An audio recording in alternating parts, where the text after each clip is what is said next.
नमस्कार, मी अक्षरा पाटील. पुस्तक वाचन या यूट्यूब चॅनलमध्ये आपणा सर्वांचं खूप मनापासून स्वागत. मित्रांनो, डॉक्टर सुधा मूर्ती यांच्या अप्रतिम लेखणीतून साकारलेली महाश्वेता ही कादंबरीचं आपण वाचन करीत आहोत. तत्पूर्वी चॅनलवर पहिल्यांदाच असाल किंवा चॅनल यापूर्वी सबस्क्राईब करायचं राहून गेलं असेल तर चॅनलला आधी सबस्क्राईब करा आणि पुस्तक वाचन कसं वाटलं हे कमेंट बॉक्समध्ये जरूर जरूर कळवा. भाग 7. श्यामांना मास्तरांचा संसार नव्या गावात स्थिरावला, पण घरातलं वातावरण निरुत्साही होतं. निघताना अनुपमानं वासांना पोस्टमनला सांगितलं होतं, माझं काही पत्र आलं तर आमच्या नव्या पत्त्यावर पाठव. मनातील आशेचा धागा अत्यंत नाजूक असला तरी अतिशय चिवट असतो हेच खरं. सगळी परिस्थिती ठाऊक असताना, परिणामाची संपूर्ण कल्पना असतानाही मनाच्या एका कोपऱ्यात असलेला आशेचा धागा अनुपमेनं घट्ट पकडून ठेवला होता. कधी ना कधी आनंदचं पत्र येईल या आशेपोटी तिनं वासप्पला तो निरोप सांगितला होता. कोळ्याचं जाळं कुणी झटकून तोडून टाकलं तरी कोळी ज्या चिकाटीनं पुन्हा जाळं विणतो तसंच अनुपमेचं झालं होतं. सगळीकडून प्रतिकूल परिस्थिती असतानाही ती पुन्हा स्वप्न विणू पाहत होती. नव्या गावी गेल्या गेल्या शिकवणीसाठी मुलं कशी येतील? शिवाय तालुक्याचं गाव असल्यामुळं खर्चही जास्त होत होता.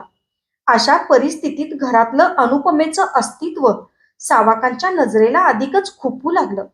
श्यामांना घरात नसताना त्या तिला म्हणू लागल्या, श्रीमंत सासर आहे, तुझ्या खर्चासाठी त्यांच्याकडून पैसे तरी मागून घे. आम्ही काय संस्थानिक लागून गेलो इथं? नाहीतर ते म्हणतील ते ऐकत सासरीच पडून राहावं बाईच्या जातीने. आम्हाला किती त्रास हा. रस्त्यानं जाणाऱ्या मारम मला घरात बोलवून घ्यावं तसं झालंय. अनुपमाला हे शक्य नव्हतं. सावकांच्या दृष्टीनं अनुपमेवर होणारा अन्न खर्च आणि इतर खर्च म्हणजे व्यर्थ उधळमाधळ होती.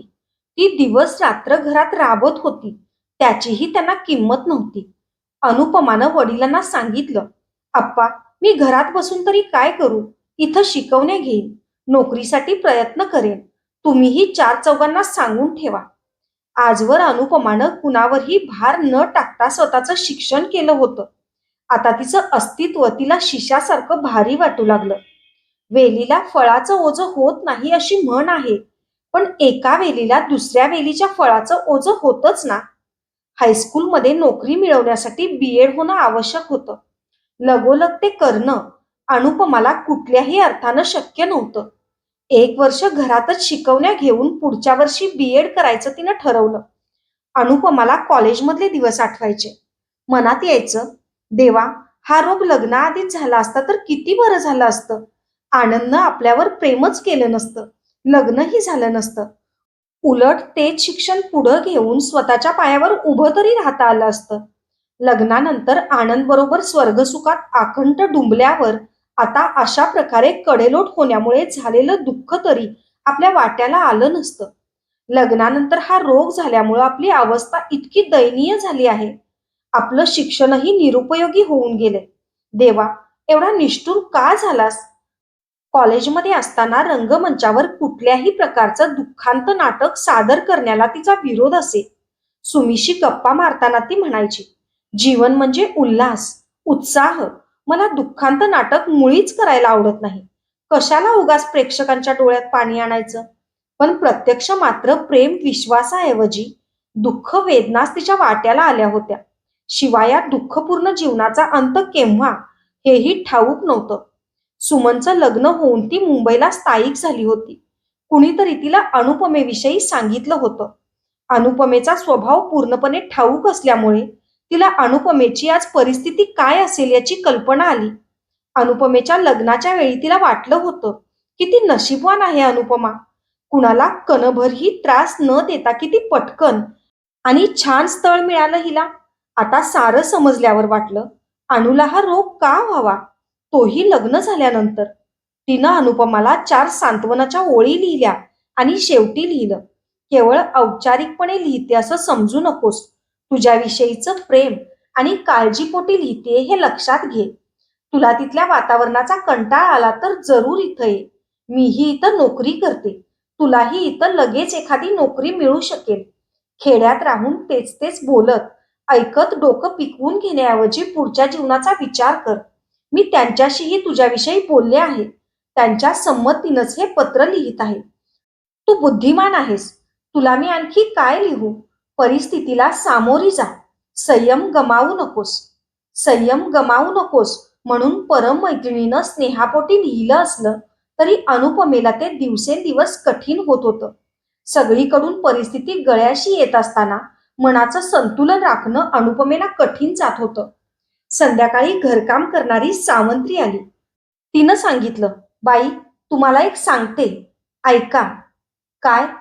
आमची देवी लई जागृत आहे. काय बी मागितलं तरी न्हाय न्हाय म्हणत ती. कसले कसले रोग झाले तरी माणसं पुन्हा उठून वाघासारखी होत्यात. तिला एकवार साकडं घाला. सगळ्या देवांना विनवून झालंय सावंत्री. मी कुठं नाही म्हणते, पण आमच्या देवीचं भारी बळ आहे. साधी पांढरी अनंताची फुलं नेमानं देवीला वाहिली की आजार कसा पळून जातोय बघा. माझं ऐका आधी. गुण आल्यावर हक्कानं लुगडं मागून घेईन तुमच्याकडनं. बघू नंतर. एवढं बोलून अनुपमा गप्प बसली. कामवाली सावंत्री ही आता तिला सल्ला देऊ लागली होती. खड्ड्यात पडलेल्या हत्तीवर कुणीही दगड मारावा तशी तिची गत झाली होती. आज श्यामांना आणि सावाक्का बोलत होते.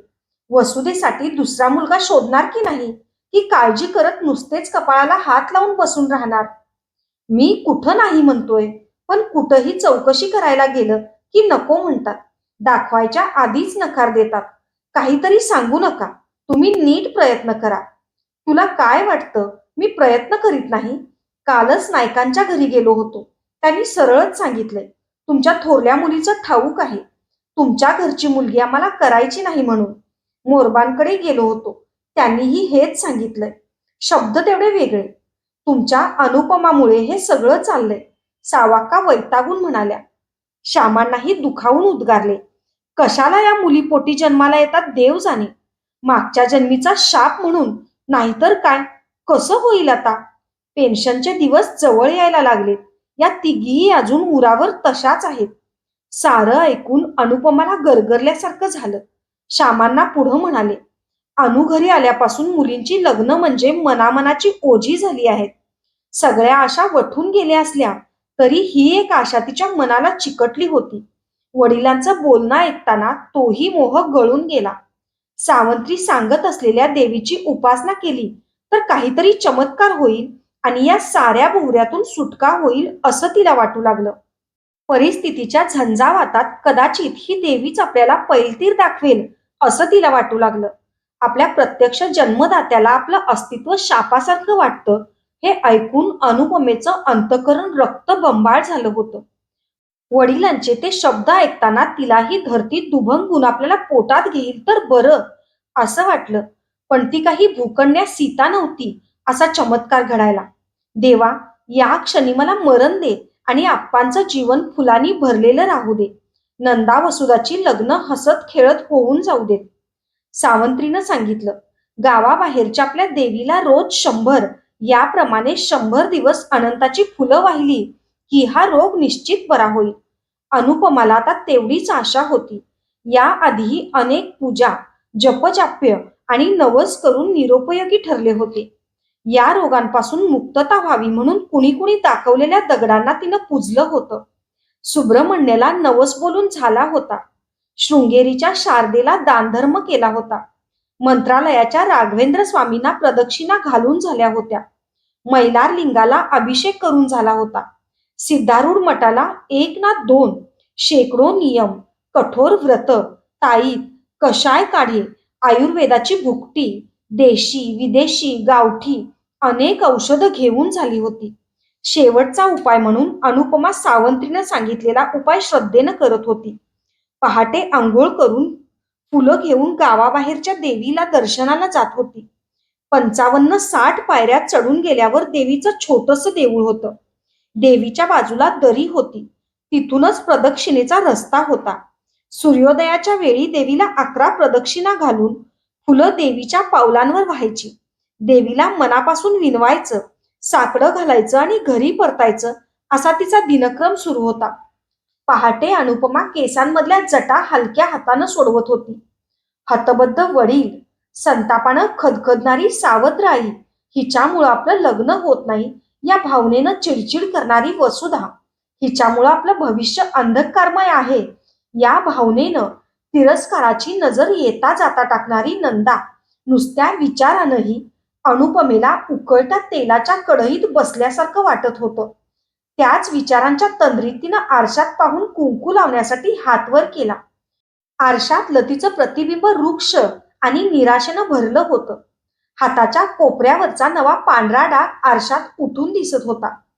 काही क्षण अनुपमा दगडाप्रमाणे अविचल उभी राहिली. पहाटेच्या थंडीत अंगावर थंड पाण्याची घागर कुणीतरी अचानक उपडी करावी तशी तिची अवस्था झाली. निराशेचा महापूर अंगावर चाल करून आला. कुंकू लावण्यासाठी उंचावलेला हात तिथंच राहिला. तिनं पुन्हा पुन्हा नवा डाग निरखून पाहिला. होय, लपवता येणार नाही. अशा प्रकारे नवा पांढरा कोडाचा डाग स्पष्टपणे आपलं अस्तित्व दाखवत होता. म्हणजे यानंतर कधीही हा डाग, हा रोग कमी होणार नाही. यानंतर कदाचित तो वाढत वाढत जाईल आणि आपला सारा देह व्यापून राहील. यानंतर कधीतरी सासरचा दरवाजा आपल्यासाठी उघडेल अशी अपेक्षा ठेवण्यात आता काहीही अर्थ नव्हता. यात काहीही काल्पनिक नव्हतं. तिच्या भविष्याचा विध्वंस करणारा डाग समोर होता. मनातला शेवटचा अज्ञात आशेचा तंतूही निर्घुणपणे तोडून टाकणारा पांढरा कोडाचा डाग मूकपणे पसरत होता. आता देवीला साकडं घालून तरी काय साधणार आहे? कुठली जागृत देवी मला यातून सोडवणार आहे? यानंतर या पांढऱ्या शापापासून जीवनात कधीही सुटका होणं शक्य नाही. दुःखावेगानं तिचे डोळे भरून आले. निराशेच्या अतिरेकानं संयमाचा बांध फोडून रडू कोसळलं. आपलं लाचार रडणं कुणी ऐकू नये म्हणून तिनं पदराचा बोळा तोंडात कोंबला. तरीही हुंदक्यांमुळे तिचा सारा देह हिंदकळत होता. एवढ्यात न्हाणी घरात सावाकांची चाहूल लागली. त्यांच्यापुढे रडण्यापेक्षा देवळ्यात मोकळेपणानं रडता येईल असा विचार करून ती घराबाहेर पडली. रोजच्या वेळेआधी ती निघाल्यामुळे आज ती वाटेत एकटीच होती. दररोज मनाला वाटणारी आशा मृतप्राय झाल्यामुळं आज तिला गळून गेल्यासारखं वाटत होतं. शिवाय आज तिचं कुठंही लक्ष नव्हतं. समोर कुणीतरी 2 बायका चालल्या होत्या. रेव्हेन्यू डिपार्टमेंटच्या तहसीलदारांच्या घरातून त्या बाहेर पडल्या होत्या. त्या कुणाशी अनुपमाचा परिचय नव्हता. अजून नीट उजाडलं नव्हतं. अस्पष्ट उजेड आणि धुक्यामुळे नीटसं दिसत नव्हतं. अनुपमा डोक्यावरून पदर घेऊन चालू लागली. त्या दोघींचं संभाषण तिला स्पष्टपणे ऐकू येत होतं. शारदा, तू का बरं या देवीची पूजा करतेस? त्या दोघींपैकी एकीनं दुसरीला विचारलं. इंद्रक्का, माझ्या यजमानांना नोकरीमध्ये त्रास झालाय म्हणे. इथले साहेब फार कडक आहेत म्हणे.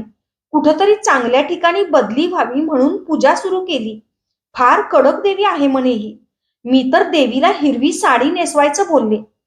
कुठलं गाव असलं म्हणून काय बिघडलं? पगार देतात ना. तुम्हाला नाही ते कळायचं इंद्राक्का. या गावात वरची कमाई अगदी कमी मिळते. आम्ही मुलंबाळं असलेली संसारी माणसं. फक्त पगारात कसं भागायचं? त्याही स्थितीत अनुपमेला निराशेनं हसू आलं. म्हणजे ही देवी बरीच कामं करते तर. कोड कमी करणं, बदली घडवून आणणं, मुलं नसतील त्याला मुलं देणं, त्यातही मुलगा देणं, मुलांची लग्न जमवणं. डोंगरावर एकटी उभी असलेली ही देवी सगळ्यांचं समाधान करते तर. अनुपमा त्यांना ओलांडून पुढं जाऊन पायऱ्या चढू लागली. त्याही दोघी तिच्या पाठोपाठ पायऱ्या चढू लागल्या. त्यांचं संभाषण पुढं चाललं होतं. पण इंद्रक्का, लग्न कसं झालं ते नाही सांगितलं तुम्ही. शारदा, राधाकांच्या घरचं लग्न म्हटल्यावर काय विचारता? इंद्राचं वैभवच ते. 2 डोळे पुरत नाहीत ते बघायला. त्यात हे त्यांच्या घरातलं शेवटचं लग्न. सोन्याच्या पुतळीसारखी देखणी मुलगी. मुलगा तर इतका देखना की हात धुवून शिवायला पाहिजे त्याला, नाहीतर मळायचा कुठंतरी. कुठल्या तरी कंपनीचा जनरल मॅनेजर आहे म्हणे. एकमेकाला साजेशी जोडी. गिरिजा तर साक्षात लक्ष्मीसारखी दिसत होती. तरीही का? काय झालं? एवढं ऐश्वर्य आहे म्हणून सांगत होता ते. काय म्हणायचं? देव पण असा आहे, प्रत्येकाला काही ना काही कमतरता ठेवतोच. नाहीतर माणसं तरी देवाची का आठवण काढतील? खरं की नाही? त्यांच्या मुलाची, आनंदची हकीकत ऐका. अनुपमाचे कान टवकारले. एवढा वेळ राधा का, गिरिजा वगैरे नावं ऐकून मनातलं कुतूहल चाळवलं होतं. आता मात्र खात्री झाली. डॉक्टर मुलगा, इंग्लंडला की कुठेतरी परदेशी राहतो. त्याला एखादी गरीबा घरची मुलगी आवडली म्हणून तिच्याशी लग्न लावून दिलं. तीही दिसायला गिरिजासारखीच देखणी होती. पण मुलीला बापानं काहीही दिलं नाही म्हणे. नारळ मुलगी घ्यायला तयार झाले. म्हणून काय खरोखरच नारळ आणि मुलगी द्यायची? मुलाला मुलगी आवडली म्हटल्यावर मुलीकडचेही फायदा घेणारच की. होय, त्यात तिला सावत्र आई आहे म्हणे. ती बरी काही देऊ देईल. स्वतःच्या पोटची मुलगी असती तर मुलानं नको म्हटलं असतं तरी हौसेनं काहीतरी दिलं असतं. पोरकी पोर, बिचारी. एवढंच नव्हे, पुढचं तर ऐका. मुलीला कोड होतं म्हणे. लपवून लग्न लावून दिलंय. आमच्या राधाकांचं सोवळं काय विचारता. ती कशी असली फसवणूक सहन करेल. तिनं सुनेला माहेरी पाठवून दिलं. आता दुसरी मुलगी शोधतायत आनंदसाठी. अनुपमाला बसलेला धक्का साधा नव्हता. ही शक्यता तिच्या कल्पने पलीकडची होती. परंतु पुढे चालणाऱ्या अनुपमेविषयी काहीच कल्पना नसल्यामुळे त्या दोघींचं बोलणं सुरूच होतं. अय्यो, पण मुलानं ते मान्य केलं पाहिजे ना. त्यात प्रेमविवाह म्हणालात ना. तो तरी मान्य न करून करेल हो काय. फसवून लग्न केलं तर तोही गप्प बसणार नाही. दुसरं म्हणजे त्याची तयारी नसताना राधाक्का दुसऱ्या लग्नाची तयारी कशी करेल? एखादा अपरिचित घरातली मुलगी करून घेऊन राधाकांचा हात पोळलाय. आता जवळपासची नात्यातली किंवा ओळखीची मुलगी करायची म्हणत होती. तुमच्या राधाक्का कशा आहेत? काही काढण्यासारखं नाही. थोडा श्रीमंतीचा गर्व आहे, पण ते स्वाभाविकच नाही काय. पिढ्यानपिढ्यांची श्रीमंती आहे. नेम नियम मात्र फार पाळते. गोपालराव जिवंत होते तेव्हा मठाचे स्वामी त्यांच्याकडे चातुर्मासभर राहायचे म्हणे. म्हणजे केवढं सोवळं असेल ते. स्वामींचा खर्च करणं सामान्य माणसाला शक्य आहे काय? चातुर्मासाचा खर्चच 1,00,000 रुपये येतो म्हणे. आताही रोज त्यांच्या घरी काही ना काही चाललेलं असतंच. अशा घरात कोड आलेली सून कशी चालेल? खरंय तुमचं. राधाक्का बिचारी एवढा त्रास करून घेते म्हणून सांगू. कुठल्या जन्मीचं पाप म्हणून माझ्या पुढ्यात रडत होती. अनुपमा जड अंतःकरणानं बोलणं ऐकत होती. क्षणभर वाटलं या इंद्राकाला वाटेत अडवून सांगावं. माझ्या वडिलांनी फसवणूक केली नाही. लग्नाआधी हा डाग नव्हता. आम्ही गरीब असू पण फसवणूक करणारे नाही. का उगाच खोट्या कंड्या पिकवता? पण आपलं हे वागणं अव्यवहारिक ठरेल असं वाटून तिनं स्वतःला आवर घातला. गप्पा पुढं चालल्या होत्या. या बोलण्याला अंत आहे की नाही या विचारानं उद्विग्न झालेली अनुपमा अपरिहार्यपणे पुढचं ऐकू लागले. पण मी म्हणते इंद्राक्का, राधाकांची थोरली सून दुसऱ्या लग्नात त्रास नाही का द्यायची? तिच्या माहेरचे बरे गप्प बसतील. शारदा, तुला व्यवहार कळत नाही बघ. गरीब घरातली मुलगी आणि त्यात सावत्र आई. ना पैशाचं बळ ना माणसांचं. अशा परिस्थितीत कोण येणार आहे दुसरं लग्न अडवायला? आणि तसा काही प्रसंग आलाच तर राधाका पोटगी फेकेल तिच्या तोंडावर. तेही खरंच म्हणा. म्हणतात ना, एकदा नवऱ्याला नको असली की घरच्या वरवंट्यालाही नको. दोघीही गप्प बसल्या काही क्षणच. शारदा, तुला ठाऊक आहे का एखादी चांगली मुलगी? नाही बाई, किती झालं तरी बिजवराचं स्थळ. आमच्या वेळी वडील बोट दाखवतील त्या मुलाच्या गळ्यात आम्ही माळ घातली. आता तसं कुठं राहिलंय? मुलीही शिकलेल्या असतात. दुसरं म्हणजे एवढ्या श्रीमंतांचा सहवासच नको आम्हाला. आमच्या कुवतीतलं एखादं स्थळ असेल तर सांगा. लग्नाला आनंद आला होता. मीही पाहिलं त्याला. वाईट वाटलं बघ. सोन्यासारखा मुलगा, पण त्याचंही दुर्दैवच म्हणायचं की. आता अनुपमाच्या पायातली शक्तीच निघून गेली होती. ती तिथंच एका पायरीवर बसून राहिली. आनंद भारतात आला होता आणि मला न भेटता निघून गेला. त्यानंही आपली फसवणूक झाली असंच मानलं. म्हणजे हे प्रेम, प्रीती, लग्न, नवरा बायको यांपैकी कशालाच काही अर्थ नाही. सगळंच अस्थिर आहे. माग एकदा सफरचंद कापताना त्याच्या बोटाला चाकू लागून रक्त आलं होतं. त्यावेळी आनंद म्हणाला होता, अनु, माझ्या रक्तात हिमोग्लोबिन नसतं. अनुपमा नावाचा पदार्थ असतो. म्हणजे तो जे बोलला ते सगळं नाटक म्हणायचं. नाटकात एखादं पात्र रंगवताना ती इतकी समरस होऊन जायची की भाषा कोणतीही असो ती ते पात्रच होऊन जायची. त्यामुळेच तिचा अभिनय सजीव वाटायचा. नाटक संपून काही दिवस गेले तरी तिला नाटकातले संवाद जसेच्या तसे पाठ असायचे. मग ती उदयनची वासवदत्ता असो, सलीमची नूरजहां, पृथ्वीराजची संयुक्ता, कुणाचेही संवाद उच्चारताना तिच्या खोल हृदयातून उमटल्यासारखे वाटत. ती स्वतः त्या शब्दांशी एवढी निष्ठा असायची. उलट एकाही नाटकात अभिनय न केलेल्या आनंदनं प्रत्यक्ष जीवनात आपल्याशी एवढ्या नाटकीपणानं वागावं याचं तिला दुःख झालं. अनुपमा उठून चालू लागली. स्वतः आनंद डॉक्टर आहे. त्याला कोडाविषयी आणखी कोणी सांगायची गरज नव्हती. सारासार विचार करण्याची शक्ती असलेला बुद्धिमान तरुण. तरीही तो असा का वागला? हाच आजार त्याच्या बहिणीला झाला असता तर? त्यालाच झाला असता तर? उत्तर सोपं होतं. त्यांना कोड आलेलं नाही. त्यामुळे हा आजार झालेल्यांच्या मनातलं दुःख, वेदना, निराशा यांची कल्पनाही त्याला येणार नाही. भरल्या पोटी उपाशी असल्याचं दुःख कसं समजणार? कदाचित इतर कुणाला तरी हाच रोग झाला असता तर तो कदाचित त्यांच्याशी डॉक्टरसारखा नीटही वागला असता. पण स्वतःच्याच पत्नीला तो झाल्यामुळं आणि दोघांचं भविष्य एकमेकात गुंतलेलं असल्यामुळे तो या जंजाळातून सुटका करून घेण्याच्या प्रयत्नात असेल. आपल्या या समाजात त्याचं आणखी एक लग्न होणंही सहज शक्य आहे. शिवाय ही श्रीमंत माणसं आमची फसवणूक झाली असा आरडाओरडा करून सगळ्यांना फसवतील. आनंद याविषयी खरी साक्ष देणं शक्य आहे, पण हा एकमात्र साक्षीदारही पाठ फिरवून उभा राहिला आहे. परिणामी निरपराधी अनुपमा देवीच्या वाटेवर अपराध्यासारखी उभी होती. ती देवीही तिच्या बाजूनं काही साक्ष न देता दगड होऊन उभी होती. अनुपमा यांत्रिकपणे समोरच्या पायऱ्या तुडवत होती. शारदा आणि इंद्राक्का निघून जाऊन किती वेळ झाला होता कोण जाणे. सूर्योदय होत होता. त्याच्या किरणांमुळे धुकं वितळत होतं. समोरच्या पायऱ्या संपलेल्या जागी देवीचं देऊळ दिसत होतं. पण अनुपमेचं जीवन कुठल्या मार्गाने पुढे जाणार हे कळत नव्हतं. अनुपमेला रडू कोसळलं. ती हुंदके देऊन रडू लागली. जन्मदात्या आईच्या प्रेमाची छाया नाही. जन्मदात्याला जीवनाविषयी आत्मविश्वास नाही आणि थोरल्या मुलीविषयी कितीही प्रेम आणि ममता वाटली तरी व्यक्त करता येऊ नये अशी त्यांची असहाय्य परिस्थिती. सावत्राईचं प्रेम, तिला तर आपल्या मुलीचीच काळजी. ती कुठून थोरल्या मुलीकडे लक्ष देणार? सावत्र आईनं सवतीच्या मुलीवर प्रेम करणं म्हणजे कावळ्याचा रंग पांढरा आहे असं म्हटल्यासारखंच. आपल्या गोरेपणाचा फार अभिमान होता ना. देवानं बरी खोड मोडली. गोऱ्या कातडीला भुललं तर असंच होणार असं बोलणाऱ्या सावत्र आईकडून कुठल्याही प्रकारच्या बऱ्या वागण्या बोलण्याची अपेक्षा करणं म्हणजे आपला मूर्खपणा म्हटलं पाहिजे.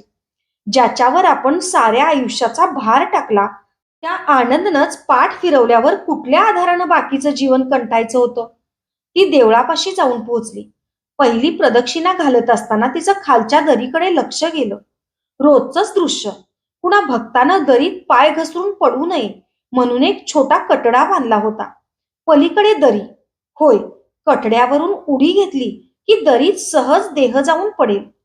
एखादा नवा भूप्रदेश पहावा तसं अनुपमेनं तो कटडा आणि त्या दरीचं निरीक्षण केलं. खाली दगड खडक दिसतायत. हाडांचे तुकडे सापडणंही शक्य नाही अशी ती कराल दरी. साऱ्या अडचणींवर मात आणि मनस्तापावरचा साधा उपाय. मग कुणाच्या पत्राची वाट बघायची गरज नाही. कुणाविषयी राग नको, कुणावर दोषारोप नको. मन शांत होऊन जाईल. तिनं पुन्हा दरीत डोकावून पाहिलं. या नव्या विचाराचं तिला जबरदस्त आकर्षण वाटलं. केवळ एकदा धैर्य एकवटून इथून देह लोटून दिला की संपलं. किती सोपं उत्तर सगळ्या जीवघेण्या प्रश्नांवर.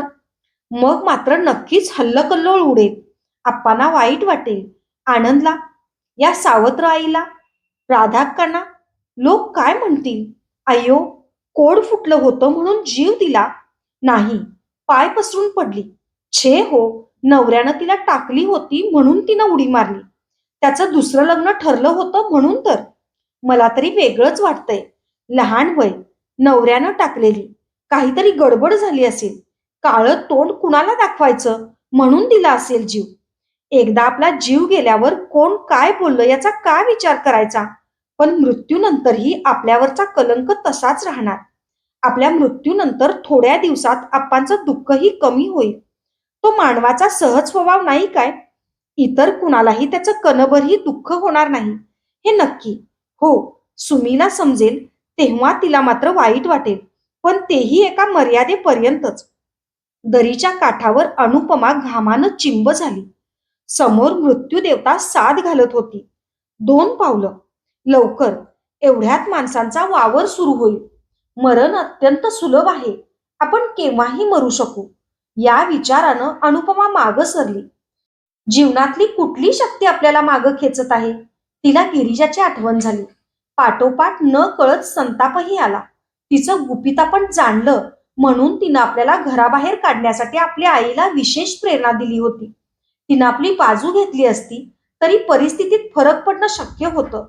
तिच्या चारित्र्यहीनतेला काहीच पुरावा नव्हता, पण आपल्या हीनपणाला पांढरा डाग साक्ष बनला होता. केवळ रूप आणि पैशाच्या जोरावरती व्यावहारिक जगात यशस्वी ठरली होती. आपलं कलंकित जीवन जगापासून लपवून ठेवून ती गौरीची सागर संगीत पूजा करून सुखानं नाहत होती. वर पतिव्रता म्हणवून घेत होती. उलट या एका पांढऱ्या डागानं आपले सगळे सद्गुण मातीमोल ठरवले होते. तिनं स्वतःलाच विचारलं, कुठल्या बाबतीत मी गिरिजेपेक्षा कमी आहे? बुद्धी, रूप, गुण, चारित्र्य प्रत्येक बाबतीत मी तिच्यापेक्षा सरस आहे. पण प्रत्यक्ष जीवनात मात्र दोघींमध्ये किती प्रचंड अंतर पडलंय. काहीही असलं तरी आपण गिरिजापेक्षा निश्चित सरस आहोत. आनंद तर गिरिजेपेक्षाही शूद्र निघाला. हा आईला घाबरला असेल किंवा उद्या कोड शरीरभर पसरलं तर सगळे आनंदची बायको कोडी आहे म्हणतील म्हणून गप्प बसला आहे. कदाचित सौंदर्यप्रिय आनंदला कुरूप पत्नीची कल्पना करणंही शक्य वाटत असेल. कारण काहीही असो, खोट्याचा आधार घेऊन स्वतःची जबाबदारी टाळणारा असला नवरा असून नसून काय उपयोग? त्याच्या मनात आपल्याविषयी खरं प्रेम नाही. विवाहाच्या निमित्तानं ज्या नात्यात तो बद्ध झाला आहे त्या नात्याचं गांभीर्य त्याला नाही. आलेल्या कठीण प्रसंगाला तोंड देण्या इतकं धैर्य त्याच्या अंगात नाही. असा हा आनंद, आपला नवरा. असा हा डॉक्टर. डॉक्टर म्हणूनही त्याला हिच्या आजारावर उपचार करून पाहूया असं वाटलं नाही. उलट भेकडासारखा पत्राला उत्तर न देता तोंड लपवून बसलाय. दुसऱ्या लग्नाची तयारी करतोय. हेच प्रेम म्हणायचं काय? कसलं प्रेम हे? त्यावेळी हाच आनंद सांगायचा, अनुपमा, ख्रिश्चनांच्या लग्नामध्ये मृत्यूपर्यंत विलग होणार नाही म्हणून शपथ घेतली जाते. मीही कधीच तुला सोडणार नाही. मृत्यू दूरच राहिला. केवळ एका पांढऱ्या डागानं त्या दोघांना एकमेकांपासून दूर केलं होतं. शेकडो नव्हे, हजारो लोकांच्या साक्षीनं जिचा हात धरला तिला आनंद पार विसरून गेला. कठीण प्रसंगी पत्नीला आधार देण्यासाठीच देवानं पुरुषाला बलिष्ठ बाहू आणि सिंहासारखी छाती दिली ना. मागं कुठल्या तरी नाटकाच्या संदर्भात पाठ केलेले संवाद तिला आठवले. अबला, निर्बल, दुःखी माणसांना सहाय्य करण्यासाठी देवानं पुरुषाला हा वर दिला आहे. मदनासारखं रूप असून काय उपयोग? ती कठीण प्रसंगात तळमळत असताना त्यानं तिला मदत केली नाही. प्रत्यक्ष काही करणं राहू दे, एक पत्रही लिहायचं धाडस दाखवलं नाही त्यानं. एखाद्या अपरिचितासारखा वागला तो. अशा कठीण प्रसंगीच माणसाची खरी परीक्षा होत असते ना. आनंदचं खरं रूप या निमित्तानं समोर आलं होतं. समोरच्या दरीत उडी मारली तर मृत्यू निश्चित येईल काय? पाय मोडला, लुळंपांगळं होऊन जिवंत राहायची वेळ आली तर? परावलंबी होऊन जगणं या जीवनापेक्षा कितीतरी पटीनं कठीण. जीव गेला तरी इथं आपलं प्रेत कोल्लीकुत्री खातील आणि यासाठी कारणीभूत असणारे तिथं सुखानं मिष्टान्न जगतील.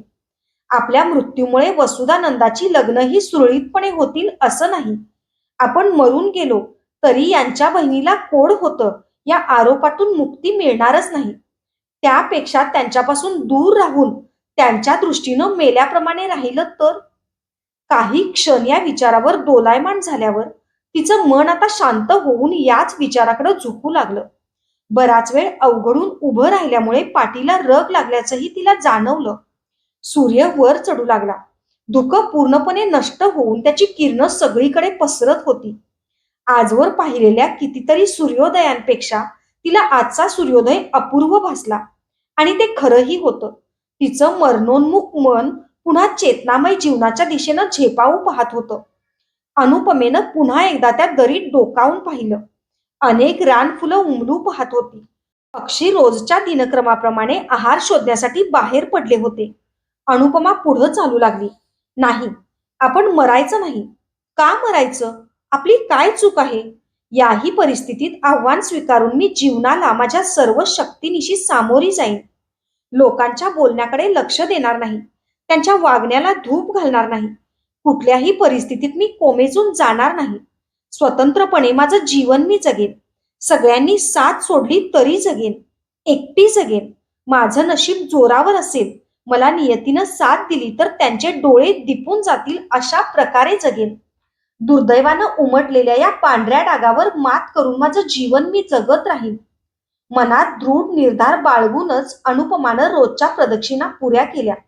देवीपुढे हात जोडत असताना तिच्या अंतर्मनात प्रार्थना उमटली. जीवनात कसलाही प्रसंग आला तरी धैर्य मालवू न देता शक्तिशाली होऊन जगायचा आशीर्वाद दे. याहून मला कुठलाही वर प्रसाद नको. घरी येताना वाटेत तिचं तिलाच जाणवलं. आत्महत्येपासून परावृत्त करणारी ती शक्ती कोणती होती? जीवनेच्छा हीच शक्ती. होय, अजूनही आपलं जीवनावर प्रेम आहे. त्यासाठी आपल्याला अजूनही जगायचं आहे. यानंतर इथून कुठून तरी दूर निघून जायचं आणि आपल्याला अतिप्रिय असलेल्या कार्यात जीवनाचं साफल्य शोधायचं. धुरकटलेल्या या वातावरणातून एखाद्या स्वच्छंद गाणाऱ्या पक्षासारखी मी बाहेर पडेल. कुणाच्या दयेची गरज नाही. तिरस्कार सहन करायची गरज नाही. अनुपमा दृढपणे पावलं टाकत पायऱ्या उतरून खाली आली. आपल्याला घरी जायला रोजच्यापेक्षा उशीर झाल्यामुळे सावाका चिडेल याची भीतीही तिला वाटली नाही.